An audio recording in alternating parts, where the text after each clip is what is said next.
Salut à tous, j'espère que vous allez bien. Grosse journée aujourd'hui. Le marché crypto montre des signes de stress, mais en parallèle, certains indicateurs commencent à virer au vert. On a un environnement macro fragile, on a des tensions géopolitiques toujours présentes, on a des marchés traditionnels nerveux. Et pourtant, Bitcoin tient, on est dans une phase très particulière.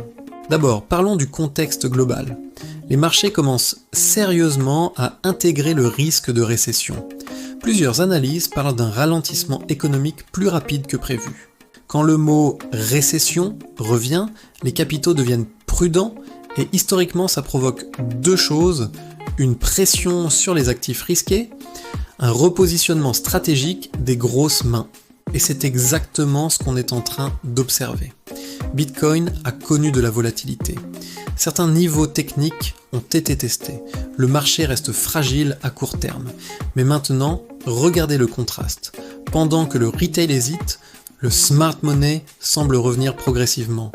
Les données montrent un intérêt croissant du côté institutionnel. Les produits dérivés crypto continuent de se développer. Le CME élargit son offre sur plusieurs altcoins majeurs. Ça peut paraître technique, mais c'est fondamental. Quand les infrastructures financières s'élargissent en période d'incertitude, ça signifie que les acteurs long terme construisent. Ce n'est pas du trading émotionnel, c'est du positionnement stratégique. Autre point clé aujourd'hui, l'Asie. Hong Kong et Shanghai ont signé un accord majeur pour digitaliser le commerce transfrontalier via la blockchain. Ça, c'est énorme, parce que pendant que l'Occident parle ralentissement, l'Asie avance sur l'adoption réelle. Et sur le long terme, l'adoption structurelle est toujours plus puissante que la spéculation court terme. Maintenant, parlons de Bitcoin face à l'or. Plusieurs analystes estiment que Bitcoin reste sous-évalué comparé à l'or. En période de tension mondiale, l'or attire naturellement les capitaux. Mais la vraie question est la suivante. Est-ce que Bitcoin est en train de devenir une alternative crédible à l'or dans les crises ? Pour l'instant, l'or garde l'avantage historique. Mais la comparaison devient de plus en plus sérieuse. Ensuite, XRP. On voit revenir des discussions autour de l'adoption institutionnelle et des paiements transfrontaliers. Dans un contexte où les systèmes financiers traditionnels peuvent être perturbés par des tensions régionales, les solutions blockchain redeviennent stratégiques. Ce n'est pas une explosion immédiate, mais la narration institutionnelle continue de se renforcer. Du côté de Solana, même constat. Malgré les headlines stressantes, certains graphiques montrent des structures de consolidation intéressantes. Ça montre que le marché ne s'effondre pas, il absorbe. Et ça, c'est une différence énorme. Autre signal intéressant, la tokenisation. Les matières de première et les actions tokenisées atteignent des niveaux records de capitalisation. L'or tokenisé domine largement. Ce que ça veut dire, la finance traditionnelle migre doucement vers la blockchain.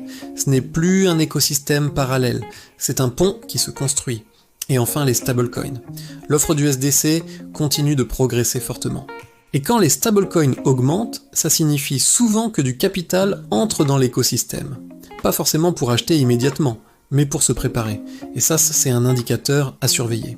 Maintenant, soyons clairs, tout n'est pas rose. Certains analystes évoquent la possibilité d'un semestre compliqué pour Bitcoin si la macro se détériore. Techniquement, certaines zones clés restent fragiles. La volatilité peut revenir très vite. On est dans un marché d'équilibre instable. Deux forces s'opposent, la peur macro et géopolitique à court terme, et l'accumulation structurelle institutionnelle à long terme. La question, comme toujours, est simple. Est-ce qu'on assiste à une simple phase de consolidation avant reprise, ou au début d'une correction plus profonde ? Ce qui est certain aujourd'hui, c'est que les institutions ne disparaîtront pas. Elles construisent, et historiquement, quand l'infrastructure continue de s'élargir malgré la peur, ça ne marque pas la fin d'un cycle. Dites-moi en commentaire, vous êtes en mode accumulation prudente ou vous attendez un signal plus clair ? Si vous voulez le suivi quotidien, basé sur les vraies tendances et les flux importants, likez la vidéo.